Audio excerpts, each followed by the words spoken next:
baseball is dead. Rest in peace. Wow. This is surely not going to help the rumors out there on Twitter that Dallas is not on the show, but I believe he had some sort of engagement. He's like emceeing an event or something like that. It's definitely not a cover-up for all the rumors out there. Honestly, we have no idea what's going on. I know people are probably, some of the folks are tuning in today on the West Coast to be like, can we get some more clarification on that tweet? Don't know. No. Even we don't know. You may not get clarification. Yeah, there's a solid chance that you get no clarification and we get no clarification. But yeah, he does have a prior engagement that he did tell us about prior to that tweet. So I hope he's okay. Hope the situation resolves itself, whatever the situation may be, but we don't know what it is. No. But what we do know, yeah, Justin Havens, is that Shohei Ohtani has returned to a big league mound. We do know that he's back. Yeah, he is back. Is he back in the way that you want him to be back? Does that matter? I don't think it matters a ton for me. I think that he's back and pitching, and that like the arsenal, the velocity, all that sort of stuff seem intact, if not elevated. In the case of the velocity, he's actually throwing harder on his four-seamer than he's ever thrown it before. I don't know how important that is, but it's kind of interesting. But yeah, no, this is whether we see, if we don't see him beyond shorter bursts this season, that's okay to me. I think he can play a dynamic role, but that he's back doing what he did on Sunday is just breathtaking, and it is literally one of a kind. Well, I think it's I don't want him to become like a spectacle. You know what I mean? Not like that's not the right word, because he is a spectacle. I don't want him to become like a sideshow act where it's like, hey, like Shohei Ohtani's pitching today, but it's like an inning, like an opener, like either do it or don't. Is that a bad take? It's not my favorite take that you have ever done. So what if he's just like an opener, like if he's an opener once a week, you're good with that? Like forever or for this season? Forever. No, that would be a little bit of a letdown. I think I could come to be okay with that. I think that would be tough. That might be difficult to. I think at that point you start to have a real conversation, just in this hypothetical world, of whether that's worth it. Then, if for Ohtani to go through all the rigmarole of pitching, if you're only getting one inning bursts, I just don't think that's going to be how it ends up, and I don't think that's their plan. If that's more or less what we see this season, or for the time being, I'm okay with that, because we still get situations where he's coming out, he's throwing gas, he's dealing for an inning, which wasn't necessarily the case in his first outing, but definitely was the case this last outing.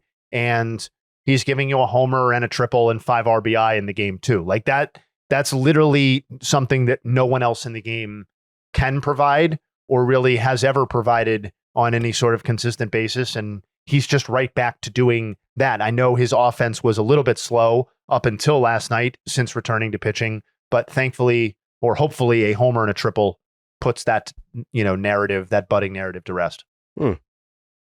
Either way, I mean, it was just, I don't know. Like there was a different joyous feeling that I had watching him on the mound.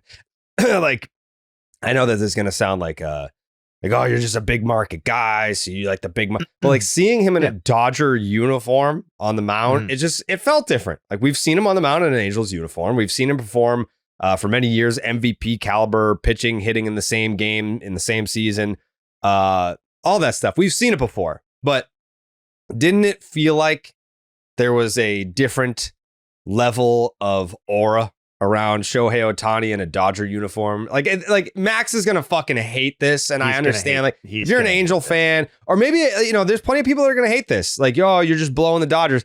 I'm not a Dodger fan. I'm not. So, well, I mean, obviously, there's a different mystique and aura with the Dodgers than there is the Angels. Nobody, I don't even think Angels fans could push back against that general idea. I think it's some of that. I think it's the anticipation of his return.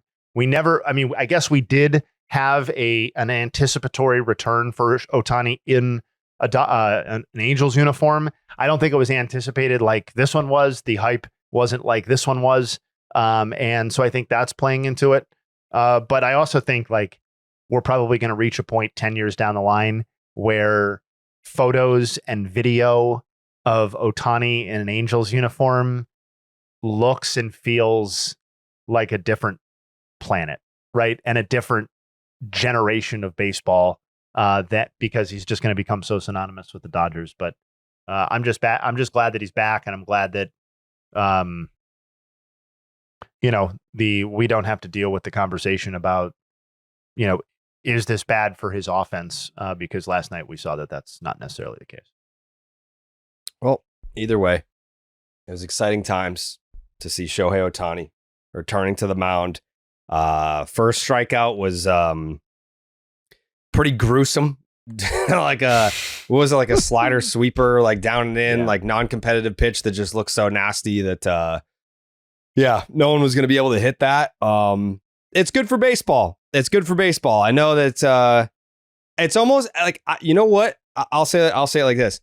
I have Shohei Ohtani fatigue. Like you're tired of people talking about how tired they are of Shohei Ohtani? Yes. Yeah. Oh, yeah. Yeah. Like I'm still not tired of just being amazed by the guy. I'm still not tired of tuning in to watch him do what he does and know that I'm watching something different, know that I'm watching something special. I can't think of like, this is going to sound like definitely like a cheap shot, but like, remember like Kosuke Fukudome? Sure. like they tried to tell us that this was going to be special and like we were tuning in to watch something unique. That's when you can have fatigue. Like when you keep repeatedly getting told, you're watching something special and like you don't necessarily think it is and it turns out to not be. Sure. But when we repeatedly, not we as in the show, like everyone knows Shohei Ohtani is great. But when you are repeatedly told how special and unique and amazing this guy is, and it is that, then just fucking enjoy it. Why can't you just enjoy it? Unless you're a Padres fan, then I get it. Yeah, I mean, I think Padres, Giants, D-backs, Rocky. I mean, whatever. Like, I think there are people that don't have to enjoy the spectacle, but I don't understand the fatigue at all. I know that just kind of happens in sports, but the thing about Ohtani that I do think makes him more immune to that sort of viewership and excitement fatigue than almost any athlete, maybe any athlete that I can remember, is that each season with Ohtani feels like a different chapter of a story or a book in a way that I can't remember for another player. Obviously, every season is different for every player, but with Ohtani, with the pitching and the hitting and the injuries and the team change and the narratives, you're just getting, and the statistical achievements, you're just getting these different seasons that all feel like their own unique experience to me. And I think that goes back to 2018 when he debuted. And I certainly think it at least goes back to 2021 and the first MVP season, if you want to truncate it a little tighter, which is a half decade of getting a unique experience every single season. And I think he's delivered on that. And that's why I don't understand the fatigue. No, me neither. You won't get it here, though. Like, no. We'll keep talking about him the whole time. But like, he wins an MVP in 21. Like that's season one of the MVP, right? He delivers a certain level of production on the mound in that season. Good, solid, certainly workable. The next season, he takes a massive step on the mound, is a much better pitcher overall. That's his best pitching season, 2022, that he's ever had. You could argue that in some ways, he was overall just as good as a package, but didn't end up winning the MVP, finished second. Comes back the next season, wins another MVP, leads the league in home runs, leads baseball in OPS, like reaches a new level offensively that we've never seen before, a new combination of pitching and hitting. Obviously, everybody knows about last season at this point with the 50-50 and the entirely, new level of offensive achievement. And then this year we get him back on the mound. And he's still, the best or second best hitter in all of baseball. So it's just, yeah, truly all the haters can get lost on this one. So one more thing on Shohei before we move on. Shohei Ohtani is currently in his age 30 season. He is back on the mound, not really in a full-time capacity. He won the World Series last year. He's won multiple MVPs. He had the fucking 50-50 season. Is there anything realistically, given where he is in his career and his age, is there anything realistically that he could do that would actually wow you? Because like even like the 50-50 felt like almost a foregone conclusion. We were just waiting for it to come to fruition. It wasn't like, oh my God, he did it. It was like, yep, he did it. Is there anything where you'd be like, holy fuck, he did it? Yes. Cy Young and MVP in the same season? Yes. Yes. Although I do think that would end up feeling something like what you just talked about with the 50-50, where we know he's probably going to win unless it was a super dramatic vote. I think you would end up feeling like, oh, I just knew he was going to win by the end of the season. So like, maybe it's not as dramatic. I'll tell you what it is though. I'll tell you what my answer is. It's fucking breaking Bonds' record. The single season or all? I mean, yeah, it has to be single season. The single season. I don't know. Yeah, all time's not on the table. But I'm not going to say anything's not on the table, but it's not really on the table. But the single season record. I think that is something that would wow me. That is a singular moment that you could point to on the last home run and be, oh my God, that's the jaw dropper. And I also think that while I would not bet on him achieving that in his career, I think if that's where the focus was, I think it's at least within the realm of possible achievements for him. If Cal Raleigh can make a run at Bonds' record in the first half, who I'm sure we're going to get to later, then I think it's within Shohei's skill set. He had 54 last year. So that's my answer. That's the one that would wow me.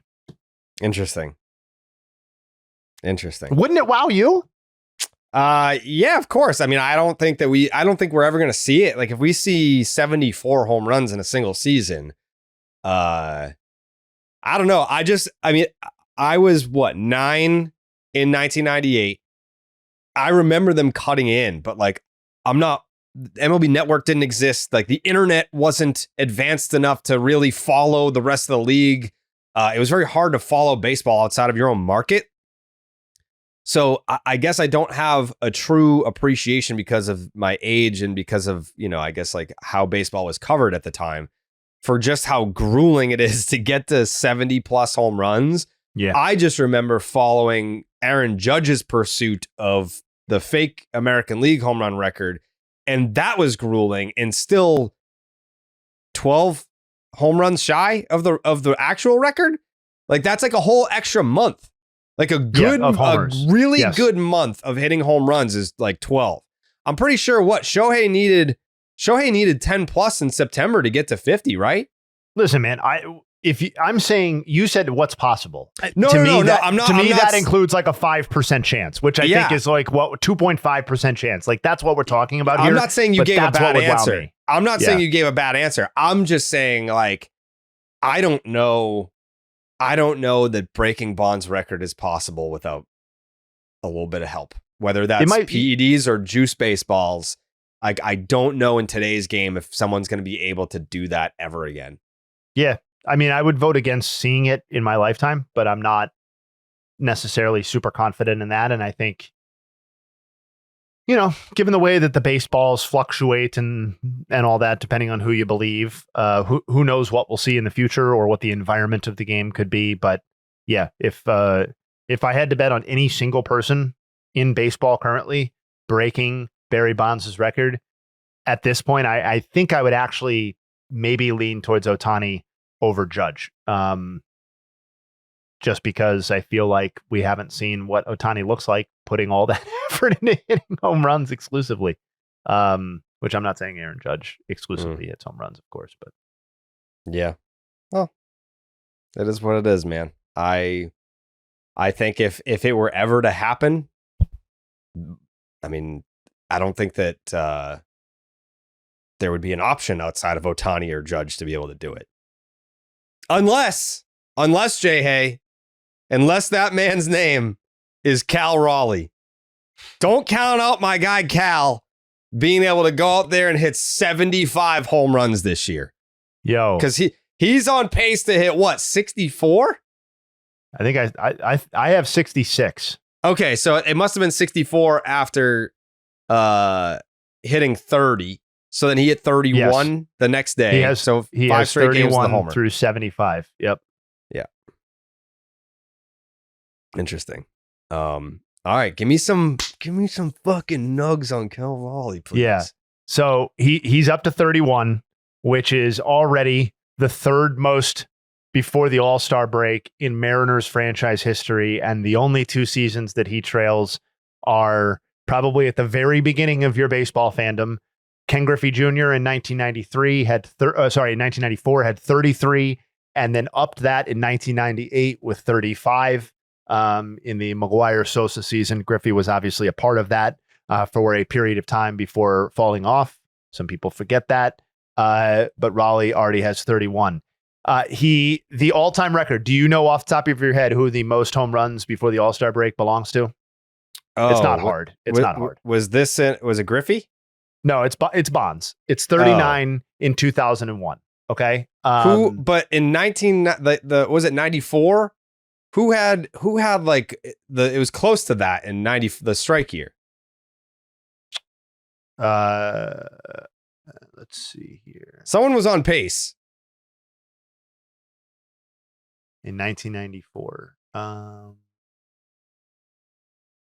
Yeah, that does sound familiar. Why am I blanking on who that is? I thought it was Griffey. Well, I just said, Griffey had 33 in 94 before the All-Star break. How many? 33. Okay.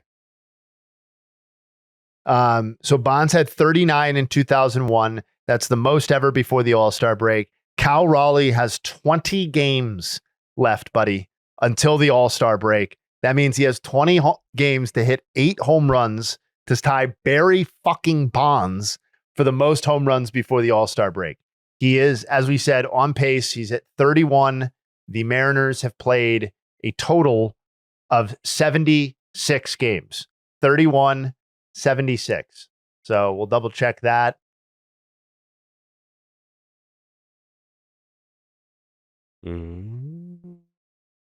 What? I don't know. I'm waiting on this. Yeah, sorry. It's all right. Either way, I think that we are in, as I'm sitting here this morning, on a Monday morning after Shohei did 60, what he did. It's 66. It's 66. Just confirmed. Cal Raleigh is trending on Twitter on Monday morning. As he deserves to be. I mean, he's the only MLB player that's trending on Twitter this morning. He has more homers than Sosa did at an equivalent at an equivalent point in 1998. Like that to me really puts it in perspective, because I remember the Sosa pursuit and it's just amazing. Cal Raleigh also scored 8 times over the weekend. I know we're focused on homers, but he scored 8 runs, and that just happens to tie the MLB record for the most runs scored by a catcher during a 3-game series. Charlie Moore in 1982 and Gary Carter in 1985. And we made a big deal about, rightfully so, I'm not saying we shouldn't have, but we made a big deal about Aaron Judge hitting 6.0 wins above replacement, all of the round numbers at different points at crazy, crazy paces. Cal Raleigh is up to 5.1. And like, I know, like we all joked that Aaron Judge could miss a month, 6 weeks and still win the MVP. That might still be true depending on how Raleigh continues, but we might get the best MVP race qualitatively that we've ever seen. And I thought maybe we just got that in some statistical senses last year with Aaron Judge and Bobby Witt, even though that wasn't even in the end that much of a race. Are you giving him any shot? Are you giving him any shot to win MVP this year? I think I have to answer yes at this point. I think I have to answer yes. Like he continues to elevate the bar. This is for really attentive listeners of the podcast. Like this is a nug that I've dropped before, but he's already on pace for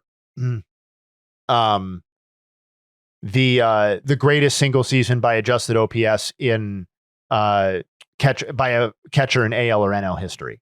and that's owned by Mike Piazza now. He's already, like, his current pace would smash Mike Piazza's best offensive season by OPS plus. And we all consider Mike Piazza to be the best purely offensive catcher that I think many of us have ever seen.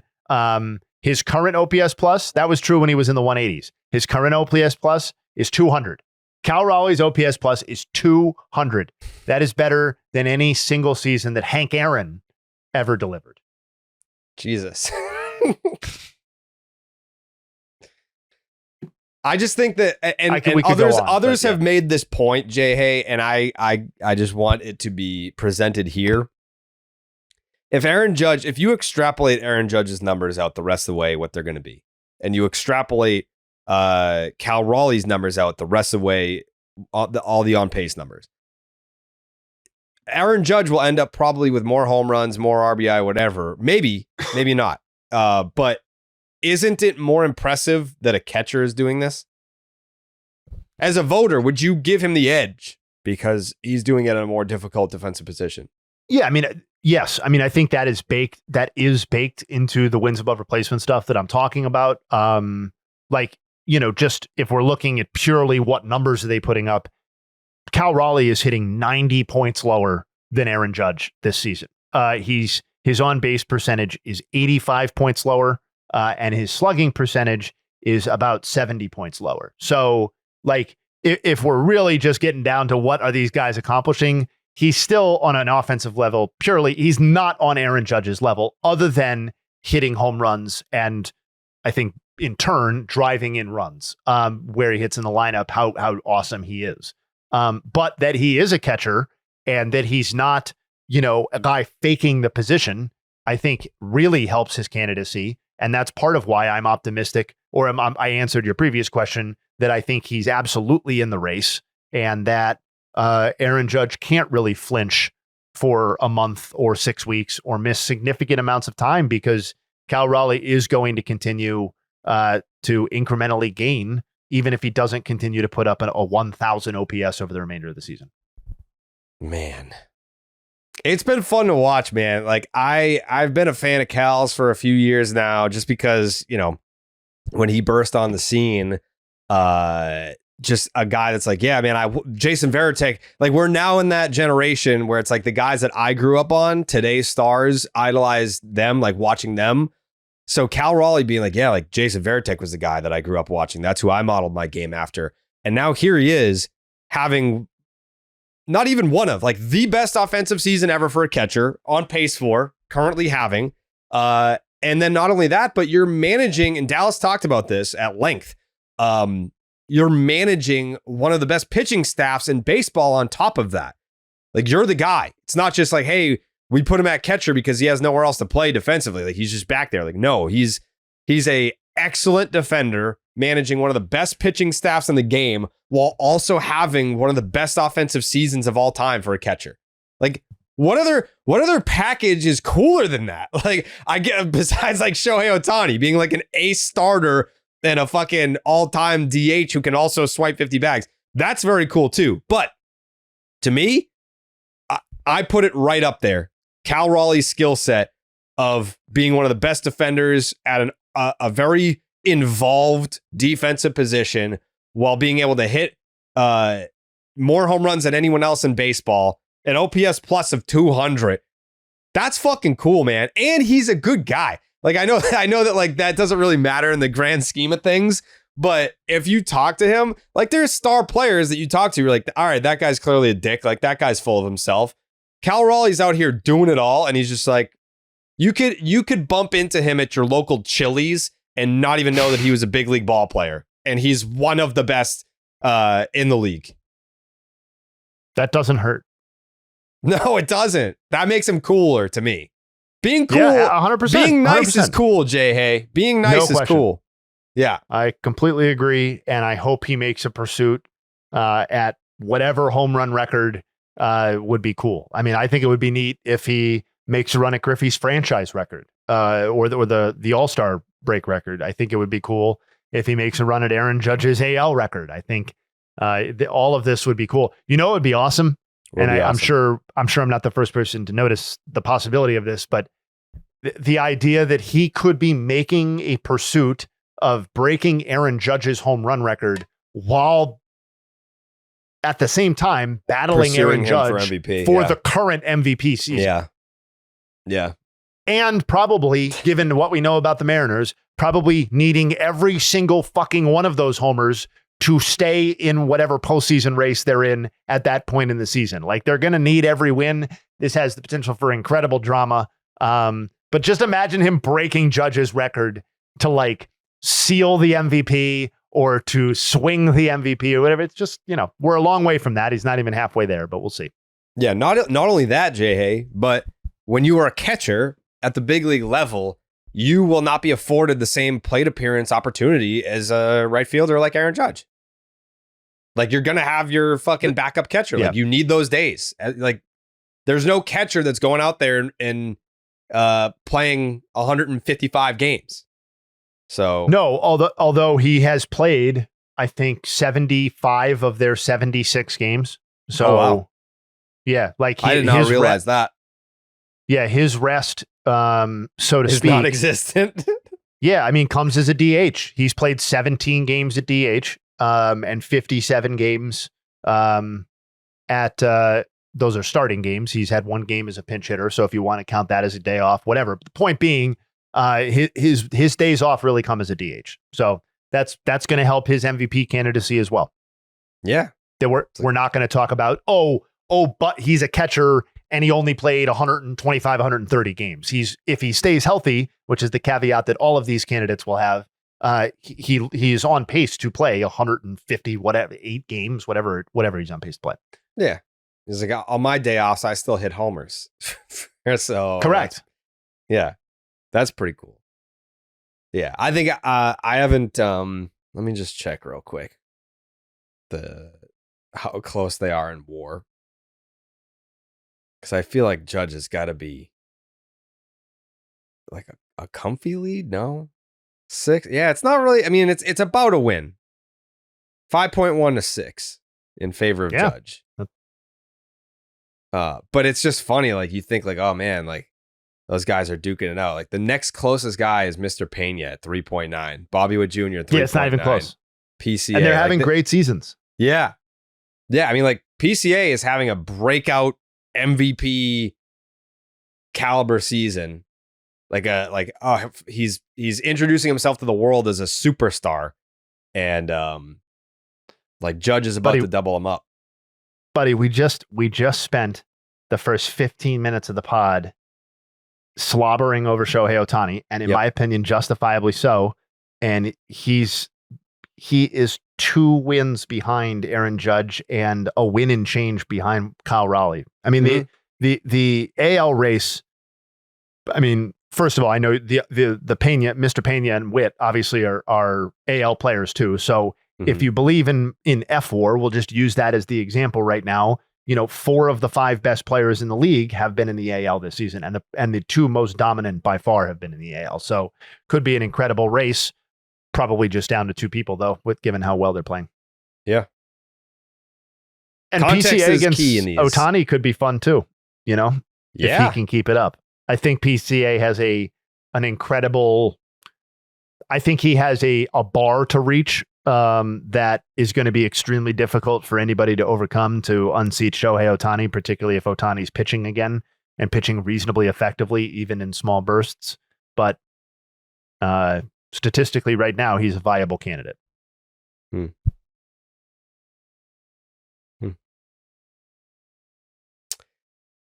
Very fun. Very fun to break it all down. Shout out to Mr. Peña, though. I know we kind of gave him like a little bit of love, but I mean, if he is neck and neck with a Bobby Witt Jr., if I told you in spring training that getting close to the All-Star break, that Mr. Peña would be neck and neck with Bobby Witt Jr., that you'd probably think that Bobby Witt Jr. was having a down year. You would. And he is by last year's standards, if we're being fair, but that's an impossible standard and one he may never reach again. So, yeah, that you're right. Exactly right. And instead it's been, I mean, Jeremy Peña might be one of the, other than maybe Cal Raleigh, could be one of the great breakout stories of the season. And PCA. Mm-hmm. Mm-hmm. I'd actually like to throw James Wood in that conversation as well. Yes. Certainly. I think more people were on that one, were pointing to him and saying, hey, look what he did last year. This is a guy whose breakout is imminent. And I'm not so sure that the voices were quite as loud saying that Cal Raleigh was going to turn into one of the most valuable players in the league, or that Jeremy Peña was going to take a massive step. So I agree with you, though. James Wood has been incredibly exciting. We're now up to 21 homers and 9 stolen bases through 78 games, and he's hitting 326, 426, 717 over his last 12 games. So it's only getting better. Yeah, he's one of the most exciting, awesome players in baseball, a building block. How excited are you that you got to finish that sentence without Dallas cutting in about Jay Willie to add to the conversation? It's a different vibe, that's for sure. Mm-hmm. That's for sure. He does deserve to be in the conversation. He does deserve to be in the conversation for sure. But there's though. I guess not breakout, because if you're a rookie, you can't.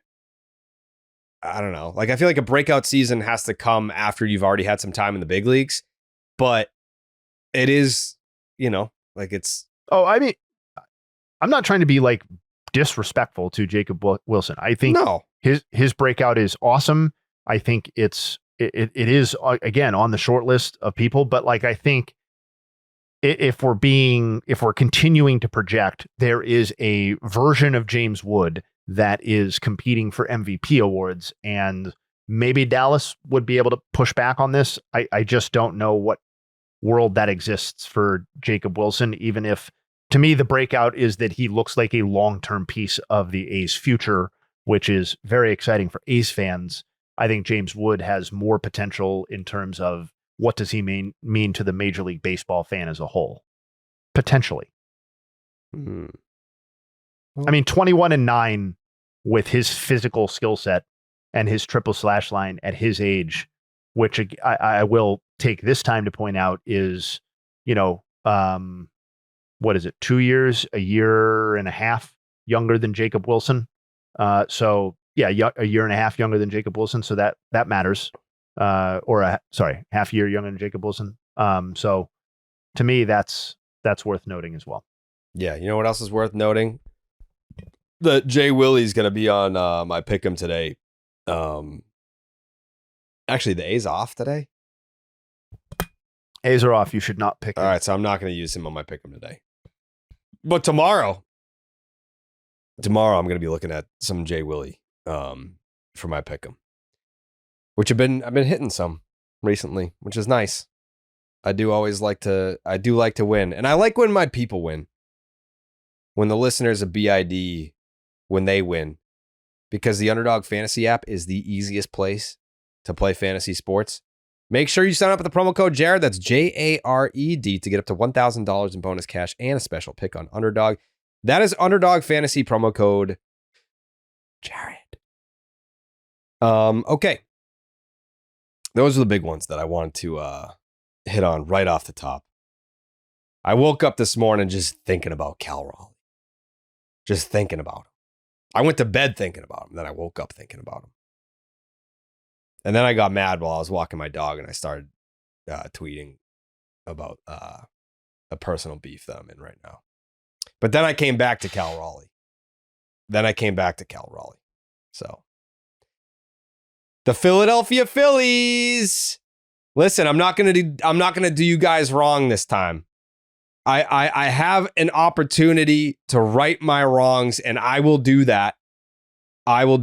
With your guidance and with your help and with your forgiveness. In this trying time, we will find solace with each other, me and Phillies fans. They were upset when, the Mets have this big offseason. They sign Juan Soto.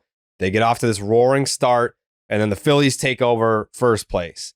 And by the time they had done that, we didn't really give too much attention to it.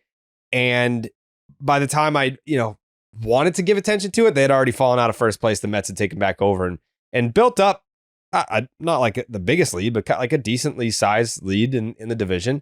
And lo and behold, here come the Fightins again. I mean, all it took was a fucking, an 8-game swing pretty much. Like it took the Phillies going 8-2 and the Mets going 2-8 for and some head-to-head competition here between the Phillies and the Mets. Juan Soto is officially back. I know if you were to ask Mets fan, you'd be like, he's been back for like a month. You start cranking 2 home runs a game into the upper deck, that's when we can really say that you're back. Juan Soto is back, and the Phillies are back on top in the NL East. Here's a question for you, Jayhay. Yeah. Does this last, and for how long? The Phillies being in first place? Yeah. I don't think this is going to last, but I say that with the massive caveat that I think it's going to swing back the other way, back and forth. I think my main takeaway, other than Juan Soto is back, is that I think we're just set up for a pretty epic back and forth division. It's a June spoon. It happens. What, for the Mets? Yeah. Yeah, I'm not reading. I'm not reading anything into their current downturn. Other than I think this is going to be an incredibly competitive division at those 2 top teams for basically the entirety of the season. I would be way more surprised if one team pulled away. So here's kind of how I look at it. Juan Soto's back, but they're losing. I think I would feel much better if they were losing and it's like, well, Juan Soto sucks right now, but it's not going to last. Like he's going to break out. But if Juan Soto has broken out, and you've now experienced this June swoon downward trend, how do you fix that? How do you start winning again if you've got Juan Soto mashing homers against the divisional rival? Like these are big games for them, and they're not winning these games. How do you fix that? I think it's just one of those oddities of baseball that's not necessarily true about football or basketball, because basketball teams are generally not going to win a ton of games or games over an extended multi-week stretch if their very best player or second best player are playing like absolute shit. Or if the quarterback is playing like absolute shit. Football teams are generally not going to win multiple games in a row, generally. But with baseball, as we all know, like Juan Soto was disappointing. The Mets were good. Juan Soto is great. The Mets are bad. That to me is more coincidental than anything. And I think it has to do with, like, I think the solution to answer your question is that the players who were driving a lot of the winning early are going to have to end up turning it around. Like nobody thought Pete Alonso was going to post a 1,200 OPS for the remainder of the season, but we're now at a point where, you know, he's cooled off to a degree that they kind of need him to turn it around a little bit. I mean, he's now down to a 9, quote unquote down, but down to a 941 OPS. And a lot of that leakage has occurred lately. He's hitting 227 with a 661 OPS over his last 12 games and 50 plate appearances. He's going to have to start hitting again, and these guys will. So I think, to me, this team is David Peterson, for example, had been awesome on the season, has been generally awesome or very good since the start of last season. And unfortunately, last night threw up a dud, one of his worst start of the season. And that came against the Phillies in an unfortunate spot. It also kind of, came 2 starts after he'd thrown a complete game shutout against the Nationals. So to me, I think the Phillies have just as many issues, quote unquote, as the Mets do as a team. And I'm not overreacting to a team taking 2 of 3. It wasn't even a sweep. So I'm not even worried about it. Yeah, I'm kind of with you. I think I'm with you more so in the take that it's going to be a battle. Yeah, like Baseball Reference has been fucking brutal for a while, man. Like they got to how do you still have the same bits and pieces behind the scenes that you've had like in the early 2000s? Like how have we not updated the technology of Baseball Reference? Like it's almost approaching like when you have like Baseball Savant and all these other websites like Fangraphs, like Baseball Reference, man, like figure it the fuck out. Okay, so Juan Soto Juan Soto since May 24th is hitting 290 with a 1039 OPS. He's slugging 602, 8 homers. Yeah, and the Mets are 16-11. You would think that they'd be a little bit better if Juan Soto's going off like that, but that's a decent enough chunk of games for me to be like, yeah, like Juan Soto is right where you want him to be. I think that there was always going to be the winning percentage. That's fine. Yeah, I think that there's always going to be an expectation of plug and play. We gave you all this money, go out there and have an OPS over 1,000 and hit around 300. But he's there now. So he's got the 9th highest weighted runs created plus on the season in the National League. So and that number keeps getting better and better every time we talk about it. He is 1 spot behind Corbin Carroll and 2 spots behind Freddie Freeman. So it's basically a non-issue at this point. He's very, very close to his career marks. And it just took a little bit. Still awesome. Yeah.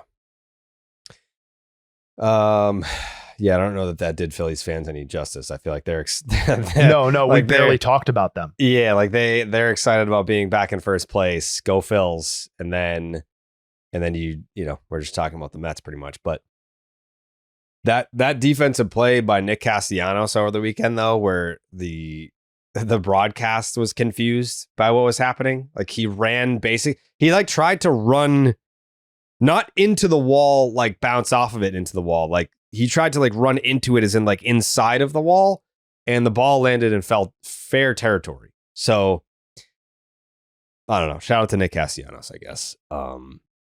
Just quickly on the Phils before we completely move off of them, so that we're not.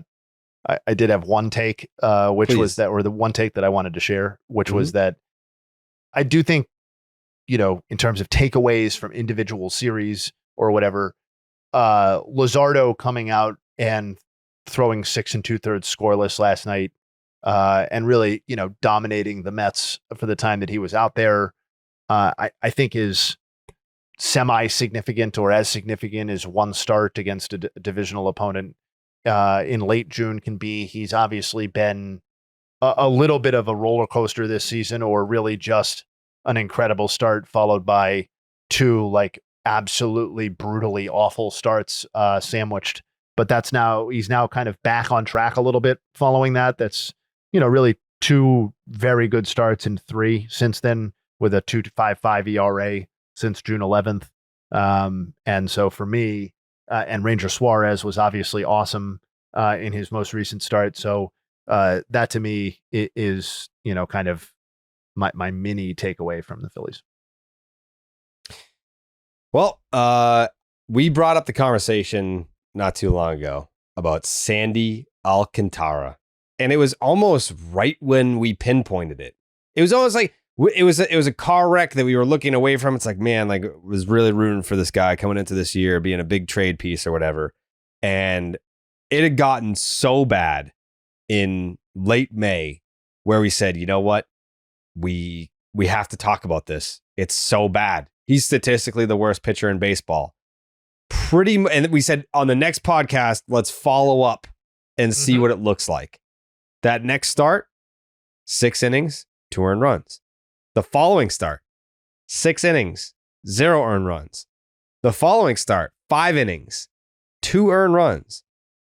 And then his last time out, which was against the Braves yesterday, Sunday, 6 innings, 3 earned runs, which again, quality start. So we are now on a 4-game sample of a 2.74 ERA, a 3.20 FIP, 19 strikeouts in 23 innings. Justin Havens, what are you taking from this? I think he's back enough. Is that an answer? Back enough. Back enough to be a trade piece? Yes. Back enough to command a... Where would you land here? What's the adjective? Sizable, respectable package for Sandy? What's the adjective? I'm going to go adjective free, and I'm going to say a package. A package.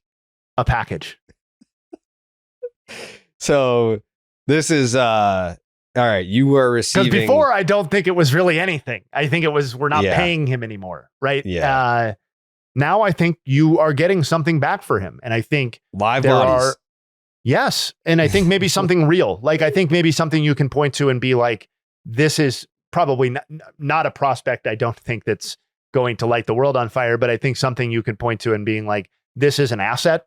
Yeah. This is something that we could kind of pin some hope on moving forward. And I think there are lots of teams that can now look at that sample that you just cited and say that works as something for us. And if it gets better or a little bit more dynamic, maybe it fits in a big way for us in a postseason spot too.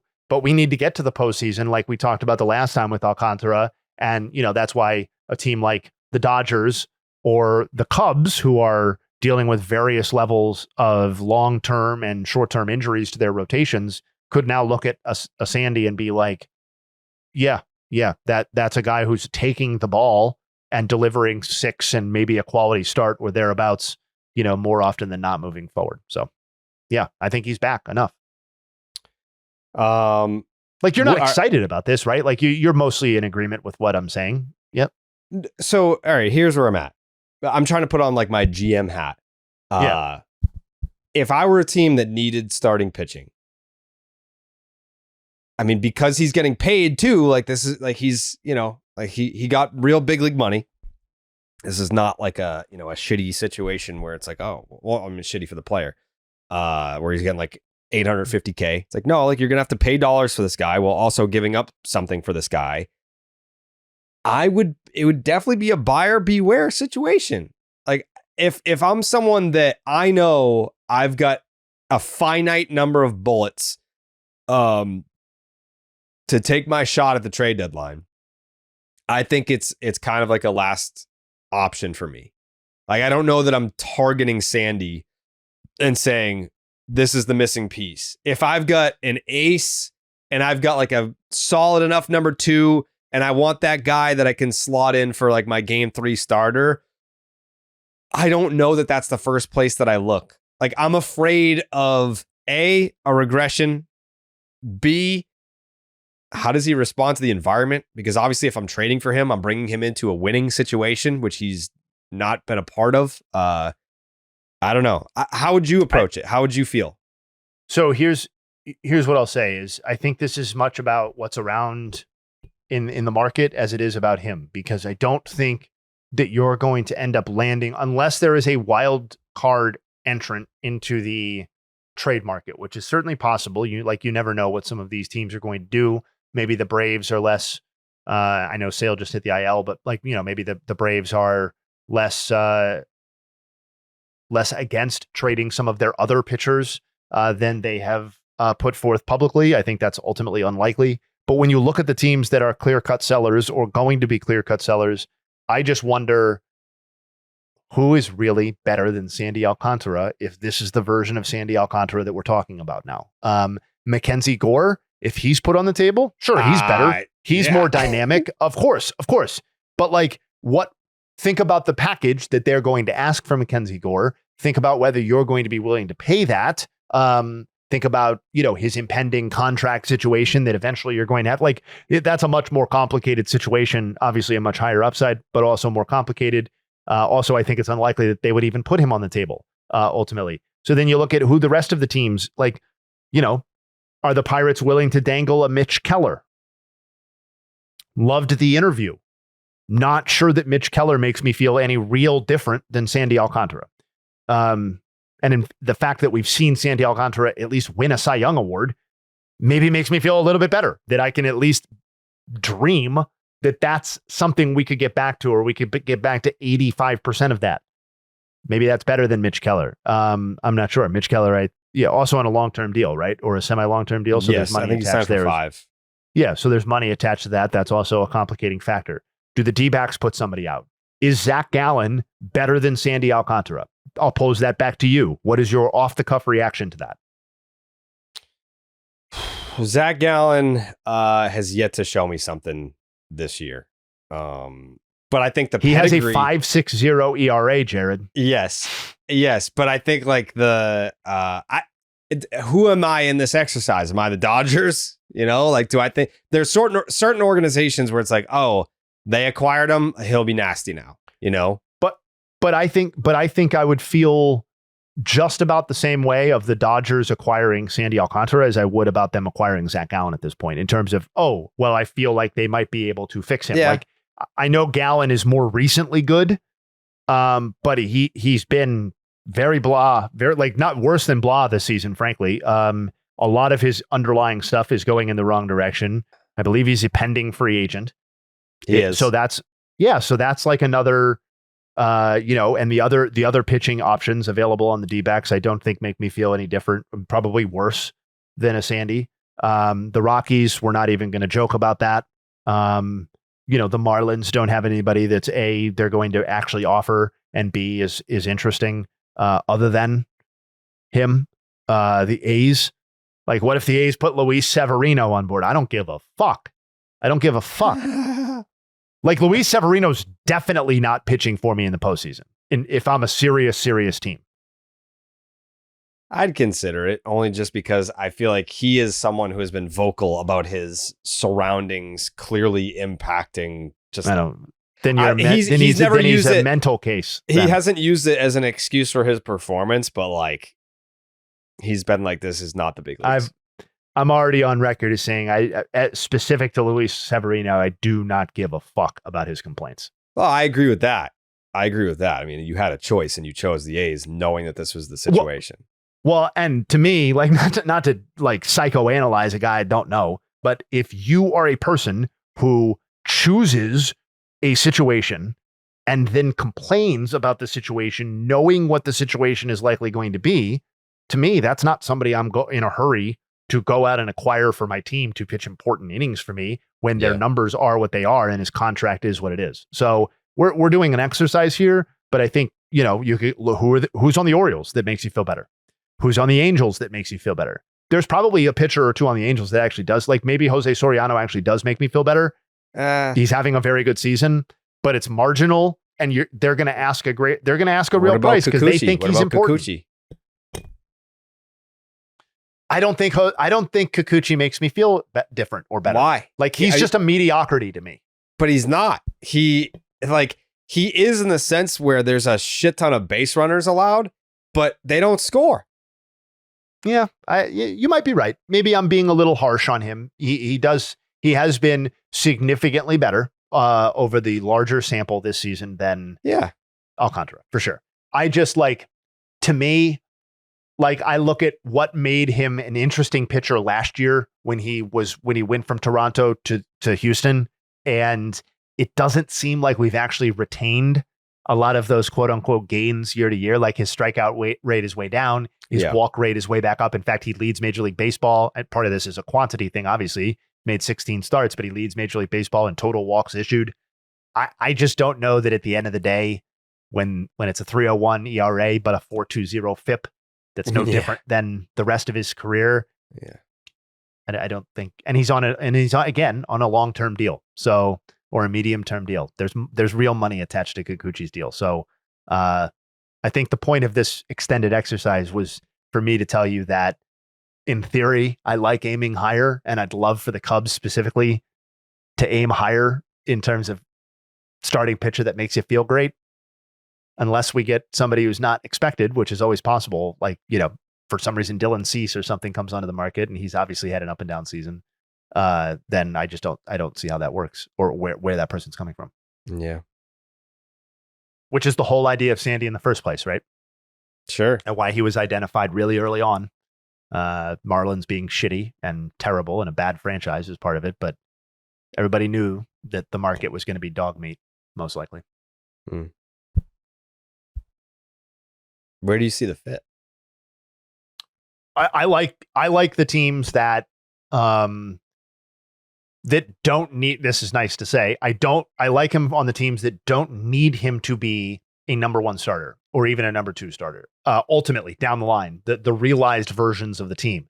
I like him as a guy who can help get you there right now. And I think that's part of why I like him as a fit for the Dodgers, because they obviously have myriad health issues that we've covered weekly and him soaking up 5 2/3 or 6 innings every time he takes the ball with 2 or 3 runs allowed, plus whatever they're able to do with him, that to me is a very exciting potential fit.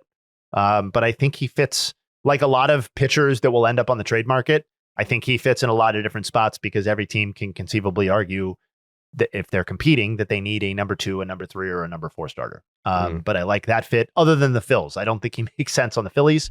But I think the Dodgers, the Cubs are 2 teams, at least in the NL, that I would identify as being interesting. I also, I don't hate him on the Tigers either. They're a team that I think might not, that's kind of like flies in the face a little bit of what I just said about you need to get there. But I don't think it does really, because a handful of the guys that the Tigers are relying on outside of Skubal and Flaherty are guys who have not shouldered necessarily enormous burdens or full season workloads, certainly not in consecutive seasons. And I think bringing in somebody like that could make this team feel a little bit fresher down the stretch, even if maybe they're going to cruise to the AL Central Division title. So those would be teams that I would name off the top of my head. Not off the top of my head, but just Detroit's a good pick. Yeah, I think Detroit is a great pick, actually, because if you're I kind of look at Sandy as almost like a lottery pick in a way, where it's the potential is very high. He could also be atrocious. Like we are dealing with one end of the spectrum or the other. But if you're Detroit and you add this guy and he's putting up the numbers that he's put up like in the last month or so, or somewhere near there, like I'm not expecting a sub 3 the rest of the season. I'm just not. But if he was like a 3.5 the rest of the way, or like hovering like 3.25, something like that, yeah, that can make a whole lot of a difference for a team like Detroit. That's they're in their go for it year. 100%. And yes, when you have Tarek Skubal under contract pitching the way that he does, you are going for it. And clearly their division situation, they might be the single most likely team to make the postseason of any team in baseball right now.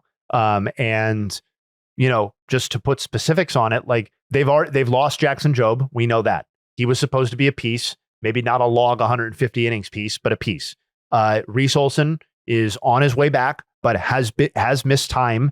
He's certainly not somebody that, they can count on for 180 innings pitched or whatever moving forward. Casey Mize, we know what his backstory is. We know how successful he's been this season. Like, what is the quantity that you're expecting for Casey Mize over the stretch of the season? He threw 102 1/3 innings last season. That's about 30 more this year until he hits what he did last year. Obviously, he wants to build on that. But my point being is that I think Sandy and his bulk decency is a fit here as well. It's a good pick. It's a good pick. Thanks. We like Sandy. Sandy to Detroit. Start the narrative. LSU. They won the College World Series. I was watching that yesterday. That ejection was crazy. First inning ejection, and then the umpire takes a big tumble. You can't toss the manager in a decisive game of the College World Series in the first inning. Like, that's where I go back to my rant a couple weeks back about like the NCAA just taking the umpire specifically. They've just cracked down on any type of theatrics in college baseball. That's what draws an audience. You're gonna toss a fucking manager in the first inning. That's crazy. Anyways, congratulations to LSU. It was a hell of a College World Series. Connor's not back there, yeah? I think he's at work. Yeah, he's at work. We'll get Connor. We might like he was trying to work on some LSU related guests. When we get Dallas back, I think it's worthy of a conversation with obviously people that can do the subject justice. Yeah, for sure. Just worth mentioning. Yeah. It's also worth mentioning Ridge wallets. Of course it is. Yeah, because I was actually I have the Red Sox one, but I don't wear a lot of blue, for being honest. So I started to look for a black one. I wear a lot of black. Black That's matches. interesting. I'm the exact opposite. You wear a lot of blue? Ton of blue, very little black. Yeah, I pretty much exclusively wear black and white.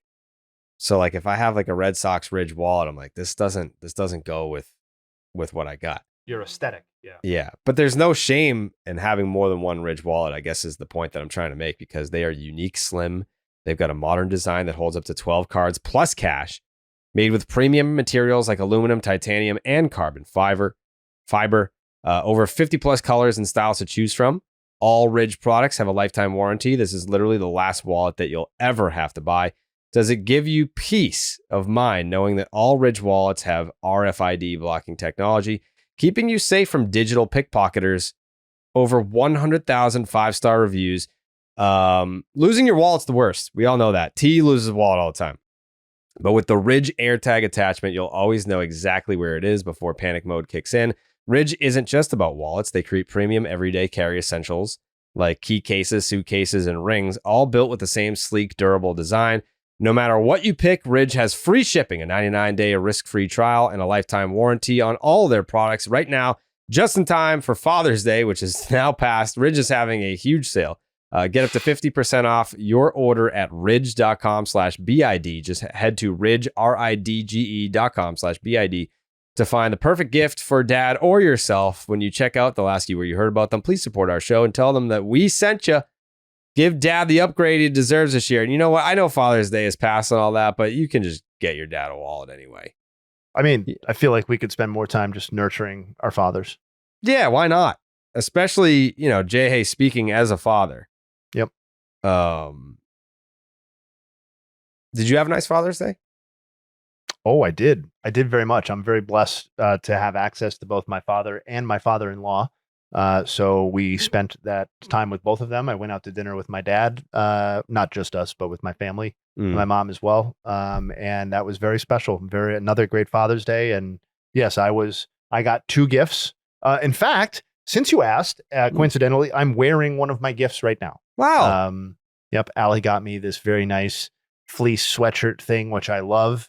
And I have left it up here with the podcast because I'm afraid to wear it outside. I don't want to spill on it or ruin it in any way. Smart. So I'm wearing it on the podcast, but yep, it's one of 2 gifts that I got. Other one was very nice as well, but yeah, I, very spoiled. Very nice. How about you? I got a card from Ace. Very nice. Yeah. Went out to, did a little diner breakfast with my dad. It was cool. Yeah. Ace is over there in the corner right now. I made sure that he can't knock over the tripod anymore. He's a menace. Yeah, I saw when I was gone on Thursday that he wreaked havoc on the podcast. He did. Yes, he pulled the camera from the top of the shelf, and the rest of the podcast was filmed with a broken tripod, which I couldn't get it to realign. So These. It is. Dogs will do that, They do be doing that shit. Max Scherzer, he's going to be back on Wednesday, Jayhay. Okay. Here we go. Is this like Max Scherzer at this point? What is he offering a Blue Jays team that a lot of us had written off? Maybe rightfully so. I still think the Blue Jays are not going to hang in. Is that wrong? No, you're drawing a line. I think that's brave because the easy thing to say is to just pay fake respect to every team. Yeah, I still think that they can tell finish. Us how you really feel. I think the Blue Jays, here's my take. I think the Blue Jays finish with a winning record. I think they finish outside of a playoff spot. Yeah, I think that's fair. They're at 41-36 right now. They're a game and a half out of the last wild card spot. Right? Mm-hmm. No, they're in the wild card spot. They're a game and a half. All AL East right now. Yep. Yeah, man. You know what? I would have been super pessimistic and thrown a lot of cold water on the Blue Jays situation as recently as probably last week or the week before. But I'm now looking at the real actual landscape in the American League and who behind them, because that's really what matters, who behind them is going to press the issue. Is it the Boston Red Sox? I think it might be, Jayhay. I don't know. Is it? I mean, I think it's the Boston Red Sox. I think it's the Seattle Mariners who are sharing that third spot with your Cleveland Guardians. But I do apologize. I do not believe in Stephen Vogt this year. I don't.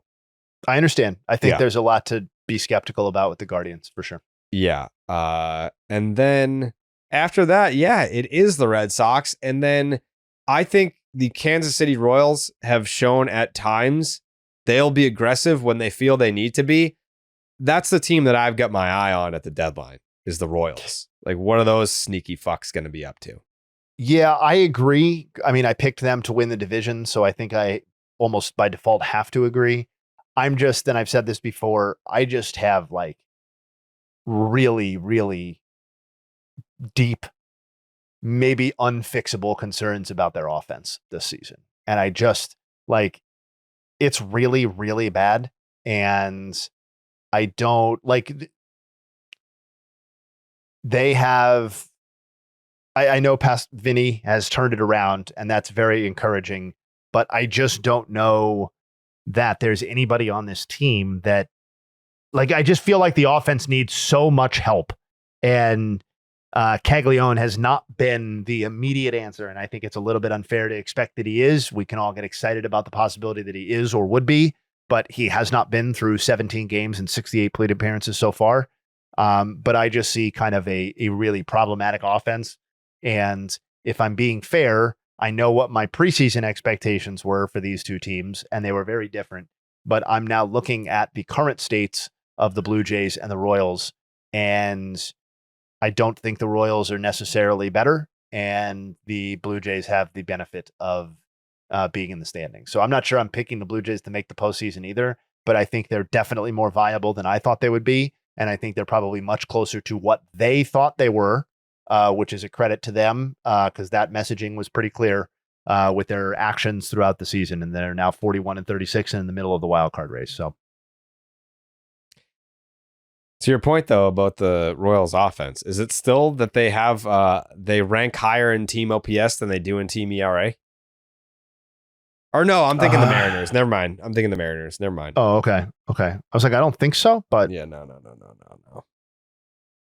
Yeah, But OPS, the Royals, for as disappointing as they've been, they're 2 games under 500. They are sneaky. Just they like in the offseason, they'll be that first team to pounce on like 3 deals that everyone's like, wait, what? Sure. Like, did the offseason even start yet? You blink and they've made some aggressive moves. Earsig being another one, a deadline move. Like they make sneaky aggressive moves. Like they make sneaky aggressive win now moves. So that's the team that I'm eyeing at this trade deadline in terms of like, if not the Blue Jays, who are a game and a half up on the Mariners and Guardians, 2 games up on the Red Sox. If it's not them in that 3rd spot, I've got eyes on Kansas City. Yeah, I agree with you.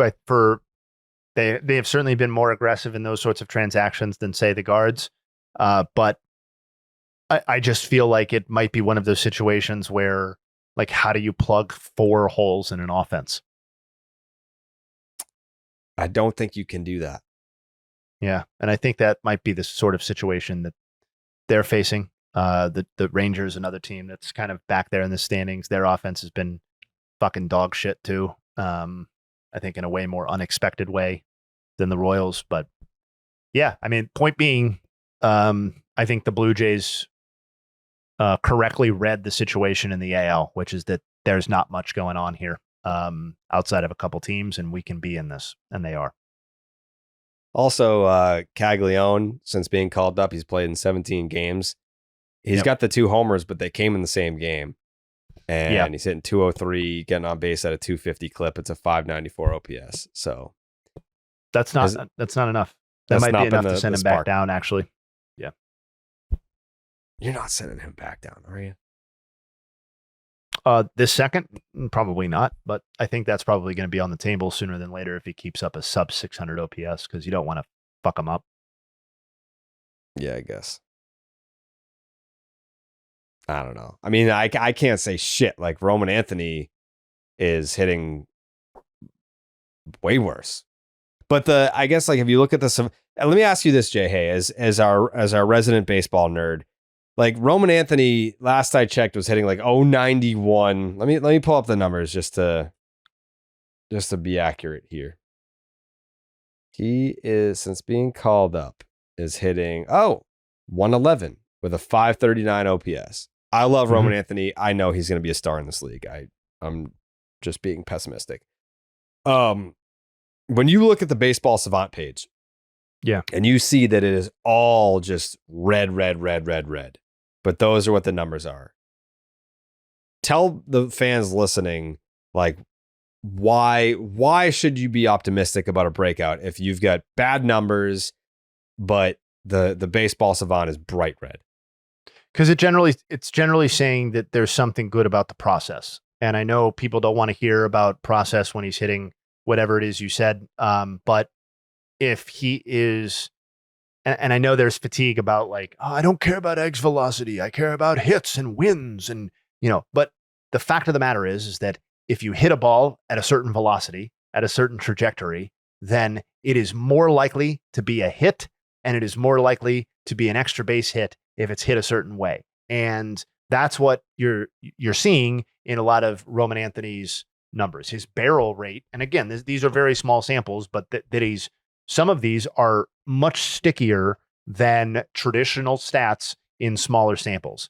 He's got a 16% barrel rate right now at the major league level. He's got 4 barrels and I think 26 batted balls or something like that. The major league leader in barrel rate, there are 4 guys at 20% or higher, but 16% would put you in the top 15 in Major League Baseball. That is the barrel rate. He's barreling the ball at the same rate that Kyle Schwarber barrels the ball this season. He's barreling the ball at a rate that is fractionally behind the rate that Rafael Devers has barreled the ball this season. So again, very small sample, but if he were to continue at that rate, it would be a top 15 barrel rate in Major League Baseball. His expected numbers, which are obviously based on things, suggest a much different season.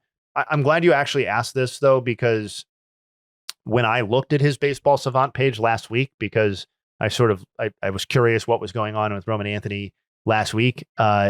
What stands out to me is that this is a guy whose approach doesn't seem to match what his skill set is right now. And I think I would want this person to be swinging a lot more than he currently is. He's letting pitches that are in the zone go by too often. He's not being aggressive enough, I think, earlier in the count. You don't have to be a first pitch swing maven, obviously, but I think a first pitch swing rate below 7% when the Major League Baseball average is 30% is a little bit much. And when you combine his overall swing rate and his zone swing rate and stuff like that, I just think this is a guy who's being too passive, too patient, however you want to phrase it, at the major league level, and that when the bat hits the ball, good things are going to happen. Does that feel like what you're watching? So yes, the point about kind of like the swing decisions early in the count. When I was at the combine, I was talking to some of the guys out there because they were like, what are you seeing with Roman? And I said, I'm seeing him take fastballs middle in where it looks like he was expecting something else. Not that I'm a hitting guru by any means, but it comes off as very polar opposite of see ball, hit ball. Like he's not doing that. He's up there looking for a specific pitch in a specific spot and oftentimes not getting it. Cause like, it's not like he's flinching at fastballs in, but it does look like he's gearing up for something else. And it's just not at all what he was expecting. I mean, he has 0 hits and a swing rate of 30% when he's ahead in the count. He does not have 1 hit when ahead in the count. And that to me is not a skills issue. That's a decisions issue. Like, I don't think like swinging 30% of the time when ahead in the count, I don't have the number off the top of my head. I didn't run the search, but that to me seems to be a very, very low number. I'm pulling up, not to be a jerk, but the first person that popped into my head was Rafael Devers. So I'm just going to pull his swing rate when ahead in the count. 56.4% when ahead in the count. So 30% again feels like you're not taking advantage of the situations when you put yourself in those situations. Sure. I think it's all learning moments for him. Like I think it's all just compiling data to be able to show him what's right, what's wrong, what you need to do differently, and then make adjustments. He's, by all accounts, one of the hardest workers that a lot of these people at the big league team have seen, especially coming up through their own system. So all the praise is there that, this guy's a baseball rat. He's, someone that works his ass off, and this is his primary and sole focus is being good at the big league level. So my concern level, very, very minimal. But yeah, we're still waiting to see the results, but you have to be patient. If I'm going to be the guy that sits there and says developmental year, and people were trying to say that I was contradicting myself because last night on the 10, like Coley and Tyler were trying to trade the whole team. They were like, trade Chapman, trade Buehler, trade Giolito. And I'm like, I don't want to do that. Like, they're a half game out of a playoff spot. It's like, well, I thought you said it was a developmental year. And in my eyes, I think it can be both. Why can't you win? Like, developmental year to me means just have them up on the big league roster so that they can learn. Like, being okay with and having a long leash and an abundance of patience, having these guys on the big league roster while at the same time trying to win. I think you can have a developmental year and not a punt year in the same year. No? Does that make sense? I think that part of why the answer is yes. I think it goes back to the state of the American League too, right? Like, I don't know that it's not the highest probability play, but there is a play where the Red Sox can sort of have their cake and eat it too, in that regard, where they are developing those players at the major league level and also competing for a wild card spot because everybody else in the AL sucks. Yeah. You know what I mean? That's why you can't punt. I also think it's an individual decision based. It's based on individual players too, right? Like, you can't I don't think you can say, and I'll defer to you guys because you're watching every single game and every single at bat, but like, I don't think you can just say, we're not sending down any of the young guys. We're just going to let them struggle in the big leagues. I think it does depend on what does the struggle look like, right? How are they struggling?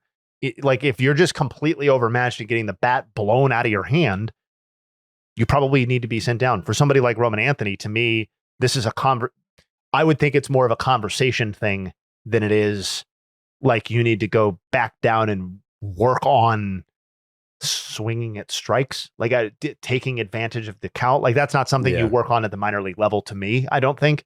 Maybe it is. Maybe we'll find out. Yeah. I mean, in a way, like, I see what they're saying.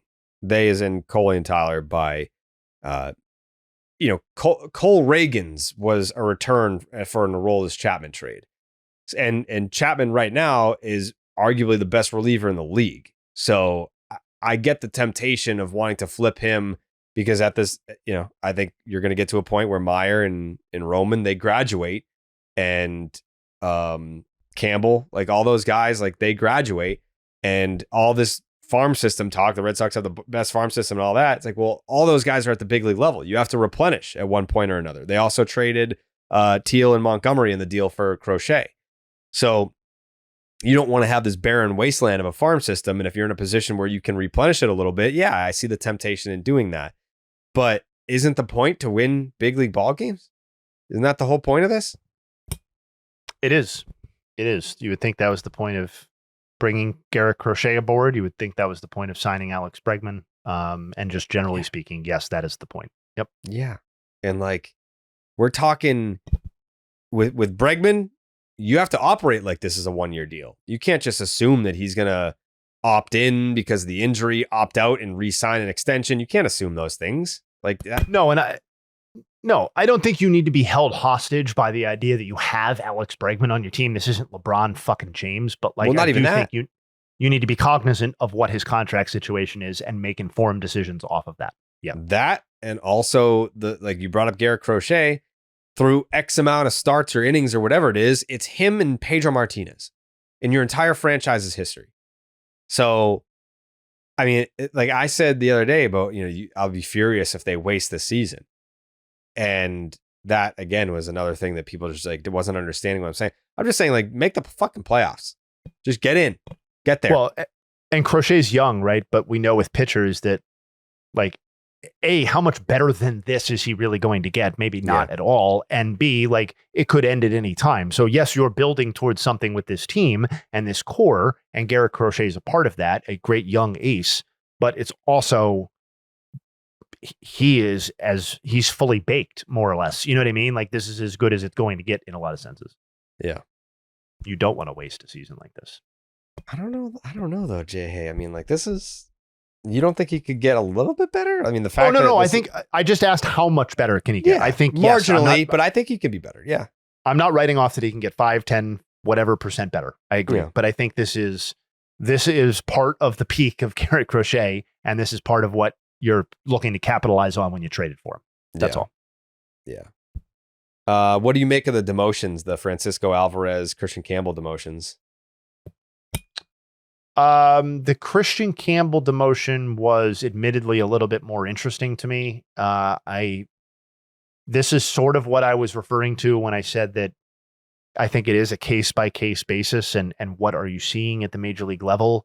I don't think he was getting the bat blown out of his hands by any means, but I think the experience had been rocky enough, and the production had been bad enough for a long enough period of time for him where I do think something of a reset makes a lot of sense. And I don't think there was really any sort of signs of life being shown over any meaningful sample of games recently. Like, we're talking about going back to April 30th, he's hitting 154 with a 451 OPS. That's 144 plate appearances and 39 games of basically the worst production that anybody will allow at the major league level. So I personally am super high on Christian Campbell moving forward in much the same way that I was before he debuted. But I think this is a case where the demotion was maybe a little bit surprising, but I think more warranted or than, comparatively if I saw Roman Anthony get demoted right now. Francisco? What did you think? Not surprised in terms of, like, I guess the need on the roster for, like, once Bregman comes back, which should be like, I don't know, 2-3 weeks from now, then you've got Meyer over at second, you got Story at short, and you need a first baseman. And I don't think that they want him to learn first base at the big league level. Also, Abraham Toro and Romy Gonzalez, that platoon has been nice over there. So I guess that's the balance where Alex Cora is trying to win baseball games, but also it's a developmental year at the same time. They do have the luxury of setting him down. And because, I mean, like, yes, he wasn't hitting, but his defense to me was more of the issue. He was atrocious defensively at second base. And if you've got guys that can go over there and help you out, then I'd rather do that and have him go work at first base down in the minors. But that's a specific thing, right? That goes back to what we were talking about with Roman Anthony or just emotions in general. Like, they are sending him down. Here's the prescription. Here's what you need to do. Here's the assignment. And here's how that's going to help the big league team moving forward and your career path or whatever. That to me is a not that they need my blessing, but that's a legitimate reason to send a guy down. Sure. Can't necessarily do that on the fly necessarily. Yeah. Yeah. No. And what you're saying makes sense. Like, if you can, if what the issue is something that you can make adjustments and learn at the big league level, then stay at the big league level. But if it's something like a positional change, like an entirely different positional change, and there's someone that is on the big league roster, or someone's plural, on the big league roster that are doing a fine enough job, and there's no need to cost them playing time so that you can learn a new position, then that's when a demotion should be necessary. You asked about Francisco Alvarez as well. No, I didn't mean to suggest that it was not interesting at all. It just feels, I don't know, like, I feel like this is part performance related and part like just organizational, maybe fatigue, or just like low level disappointment with the guy that was marketed as, like, a franchise cornerstone game changer. Like, he's got a 588 OPS over his last 26 games, covering 99 plate appearances. That goes back to early May. His overall season production is down from even the modest standards that he established last season or through the first 3 seasons in his career. And ultimately, if he's not going to be an impact offensive player, then what is he? I think is the long-term questions, because Torrance now gets the chance to take over, and I think is universally considered to be a superior defensive player. And if Francisco Alvarez is a 236, 319, 333 triple slash player moving forward, then you wouldn't play him over a defensive standout. And so, yeah, I think it's tough. Obviously he's been a part of this team in some capacity for the better part of 3 seasons, and was a guy that they had massive hopes for, was a guy that appeared at or near the top of every prospect list that is ever published. But he just hasn't hit. I mean, it's kind of that simple. Yeah. I mean, sometimes that's all it takes. He needs to go down and hit. Yeah, that's his assignment. Adley Rutschman hit the IL for the first time in his career. Bummer.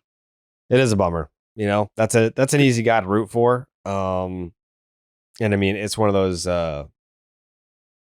seasons for Baltimore where you're just like, man, like nothing's going our way. The thing about Adley though is that it's been a downward trend for a little bit now. 100%. Yeah. Yeah. I mean, yeah. And I don't think it's not really related to this injury, but if he's now going to be sidelined for the first time in his career and there's a little bit of a pause on where he's at statistically and trend wise, I think it's a decent time to point and say, like, what is this player moving forward? Is this a cornerstone? Is this just kind of a good player? Is this Matt Wieters all over again in a lot of ways? But, not maybe a conversation for a different day, probably an end of season conversation. But I do think a lot of people expected him to bounce back from last season, and that it was just it was basically a continuation of last season. It's marginally worse, but it's basically the same. I think is massively disappointing. Was there anything else that you want to hit on today, Justin Havens? Let's see. Was there anything else that I wanted to hit on? I mean, I do have Nuggs, so obviously we'll get to that. Because I'd like to talk about that.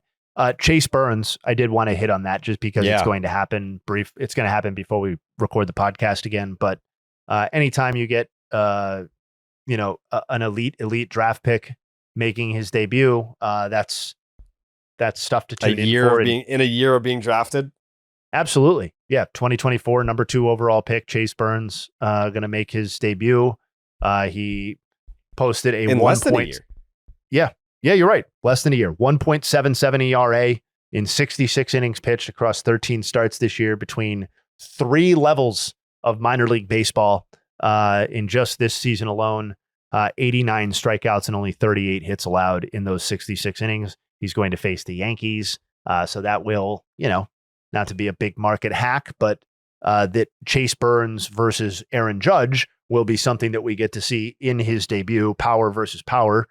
Does add a little bit of additional intrigue, but I'm excited to watch that. That was one thing that I wanted to call out for sure. Okay. Let's get those Nuggs. Yeah, let's get them. Yeah. Speaking of those Reds, after the weekend result, they have now not been swept in any of their first 25 series of the season. So congrats to them on that. It's their longest streak of that to start a season since 1989. So shout out to B. Lark and the rest of the late 80s, early 90s Reds. The Yankees, they got a win. They did get a win. They are now 2-22 when trailing after 7 innings this season. Still not very good, but better than it was. Tanner Bybee, who actually was Dallas Shot Slab Lab with Tanner Bybee on Saturday. So look forward to that episode in the future. He had a very weird, ultimately bad start against the A's over the weekend, but he threw a complete game with 10 strikeouts, or at least 10 strikeouts, 10 hits, and 0 walks. He's the 3rd player in the wild card era to throw such a complete game, joining Roy Halladay in 2010 and Randy Johnson in 1997. 2 Dodgers notes. We talked about Ohtani, Shohei, 4th game with a homer and a triple since the start of last season. That is the most such games in Major League Baseball. The man does it all. Max Muncy had a big game. He delivered his 3rd career 7+ RBI game. That is tied with Gil Hodges for the most 7+ RBI games in Dodgers franchise history. He also became the 8th Dodgers player to hit 200 or more home runs with the team. So congratulations to Max. And then my Nug du jour is Junior Caminero, who, listen, it's not a perfect season. Obviously, we want the on-base percentage to be higher than it currently is, but it is an exciting season. Bat speed, average exit velocity, if you're into that kind of stuff, you're into Junior. He's now up to 19 homers and 50 RBI. Hey, buddy, Jared. Yes. You want to take a guess how many times a player in their age 21 or younger season has delivered 19 homers and 50 RBI through 73 games in the wild card era? Player that young just doing Juan that. Juan Soto? No, Soto never did it. In fact, it's only Pujols in 2001 and A-Rod in 1996.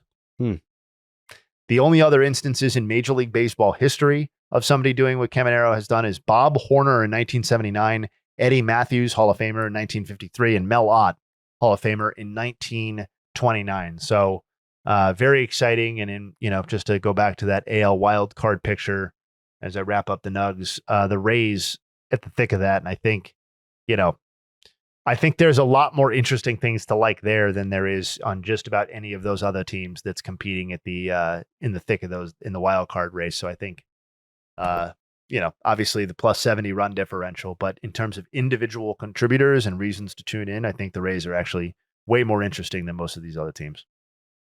So you're seeing it with Tampa. You're seeing the vision. Absolutely.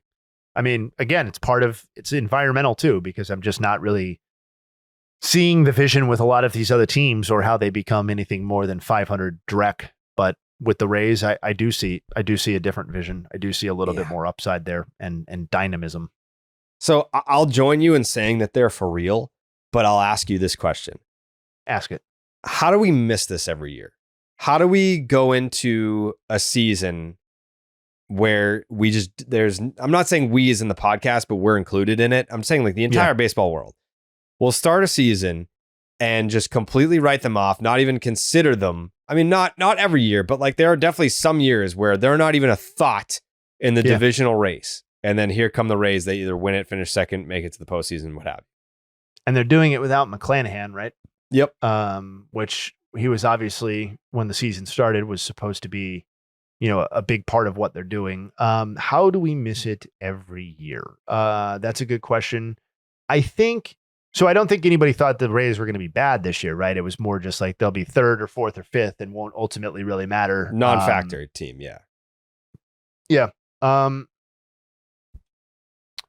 Well, I think the easy answer is that it's easier to overlook the players and the way that they procure players and the people that are important to their team than it is high profile star level trade acquisitions or free agent signings or things of that nature. I mean, there's a lot a lot of their players, like when they have players who are not good offensively, generally those players are making high level impacts defensively or in other phases of the game.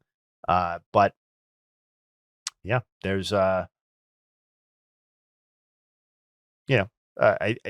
everybody knows they're a pitching factory, so that shouldn't really be catching people off guard. But maybe the fact that, hey, I'm going to do a hand up, actually. I'm going to do a hand up. Okay. I was wrong about something. What is that? I was wrong about the Tyler Glasnow, Ryan Pepiot trade. Oh, wow. Correction. Yeah, I think I just have to take, I guess there's still life on that, but I think I just have to take the L on that because I think I saw what Tampa was doing in terms of getting a cheaper arm that they had hopes for. But at the end of the day, Pepiot has now just been better than Tyler Glasnow and certainly more available than Tyler Glasnow since the deal has been made.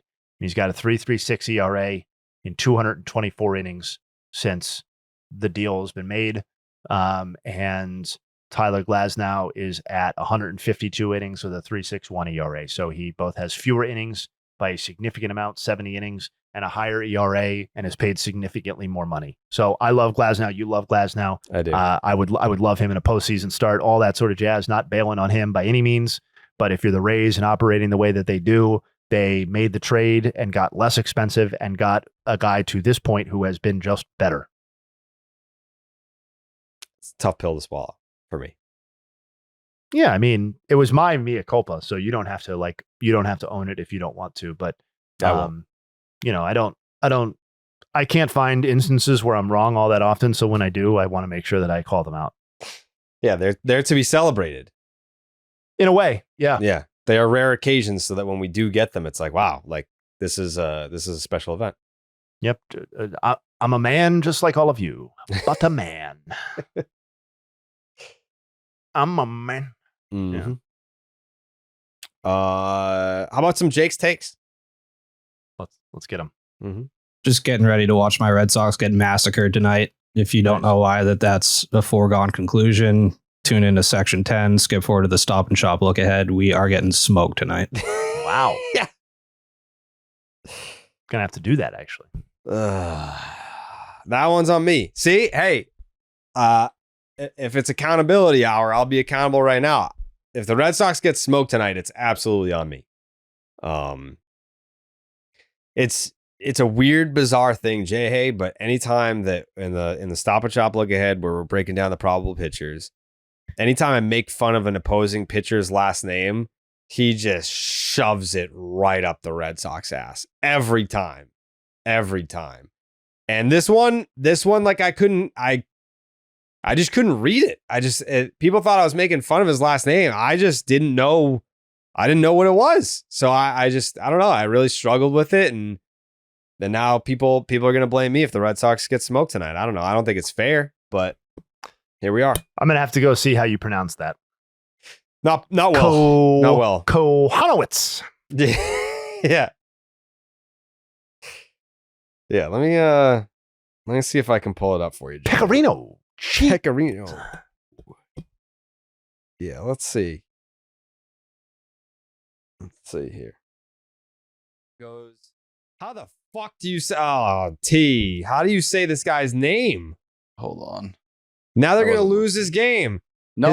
Walker Try Buehler pronouncing it nicely. Walker Buehler versus Jack Cockenwitz. Honestly, I think that's how I would have pronounced it too. That's a loss. Fuck. How do you say this guy's name? I got you.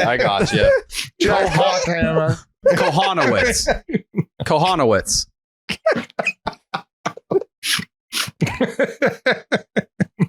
Jack Kohanowitz.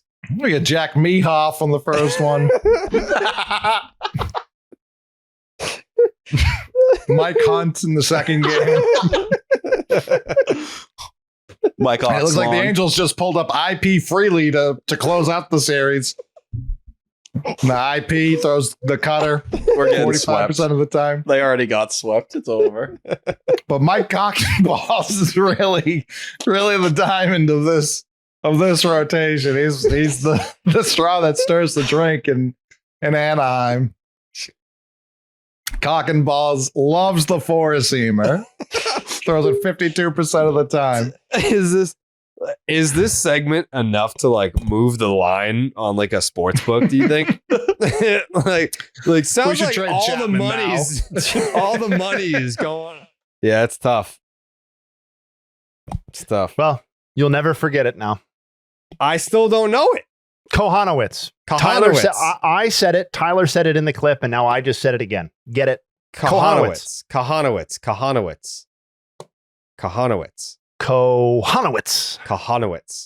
Yeah, that's right. That first name is pronounced Jack. Jake, book Jack Kohanowitz. I wanna talk to him on this show.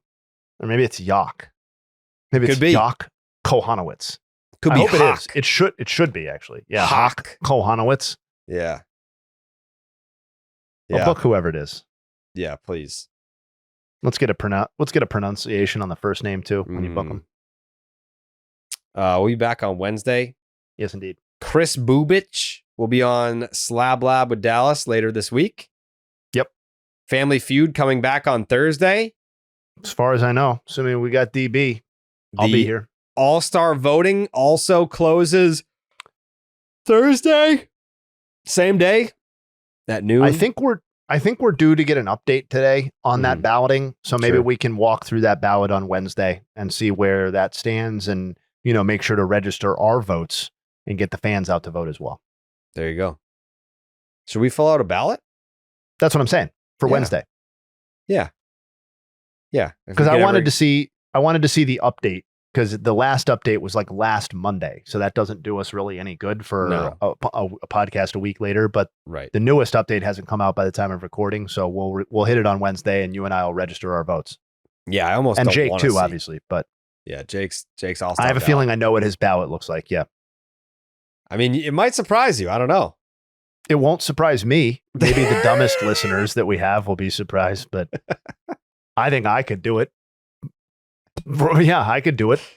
Are you Before Jake does. assuming you know what Jake's going to do? No one knows what Jake's Well, gonna he's do. a very smart man. He's very insightful. I think Yeah. I am tapped into that insight, and I think I think I know what direction he's going to go. Mm. Not saying he's not saying he's wrong. Yeah. Well, I guess we'll see, Jake. I don't want to speak for you, so I'm going to wait to see your ballot, okay? Yeah, I could go anywhere with this. Yeah. You just gotta let Jake cook, you know? But all right, we'll be back on Wednesday with more Baseball is Dead. Hopefully Dallas is here. I'm assuming he will be. I believe that's the plan. So squad back and running on Wednesday for your favorite baseball podcast. Baseball is Dead. We will see you guys there. We gone.